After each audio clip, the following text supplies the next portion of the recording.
આપણે બેનું દીકરીઓને મોતી પરોણું દઈએ, એ મોતી પરોણું શું કામ દેતા? નકર આખું ફોડવાનો ધંધો છે.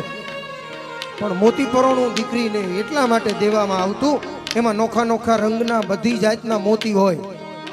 દીકરી બાને એ મોતી દે ને એમ કે બેટા આમાંથી ઈંટોણી ભર, લોટી ભર, નાળિયેર ભર, ચાકળા, ટોડલિયા, પછી પાટી, તને જે ફાવે ને એ આ મોતી પરોણું કર.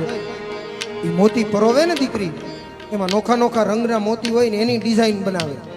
અને એ ડિઝાઇન વાળી ઈંઢોણી એક વખત મૂકી હોય ને તો દુનિયાને જોવું પડે કે આ કયા મશીનથી બનાવી જાય છે.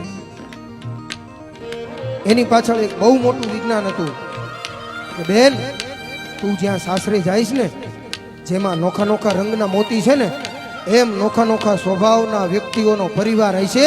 અને એ બધાયના નોખા નોખા સ્વભાવને ભેગા કરી આમ એક તાતણામાં પોરવી અને તું એક નોખી ભાત પાડી અને અમારું અને તારા બેય કુળનું નામ ઉજાળજે. આ વિજ્ઞાન માત્ર આપણી પાસે હતું, આ દુનિયામાં કોઈ પાસે નહોતું.